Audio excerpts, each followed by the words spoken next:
বক্তব্যই দিবি বলবি। না, সাবধানে যাও। ঠিক আছে, ঠিক আছে, গাড়ি কিনবো তিনটা, ঠিক আছে, আশীর্বাদ। ঠিক আছে। ধর্ম ভাই বলে ধর্ম প্রশান্ত বন্দ্যোপাধ্যায়, অঙ্কন করে আমার দাদা। ঠিক আছে, সাবধানে যাও।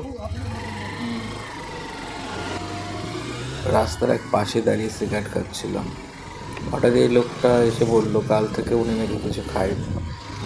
বাড়িতে দুটো ছেলেও আছে, ছেলে বৌমা নাকি ওনাকে তাড়িয়ে দিয়েছে। কিছু সাহায্য চাইলো, সাহায্য করায় তিনটে গাড়ির আশীর্বাদও দিয়ে দিল।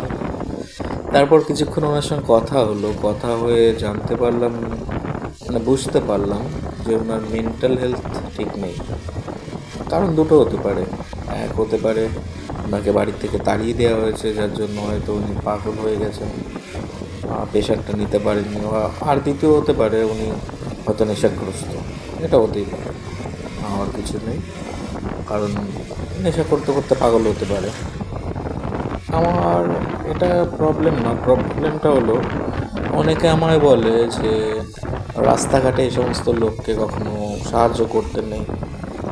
তাদেরকে বলবো, দেখুন আপনি সাহায্য করতে পারলে করবেন, না পারলে করবেন, কিন্তু কাউকে সাহায্য করতে পারবেন না।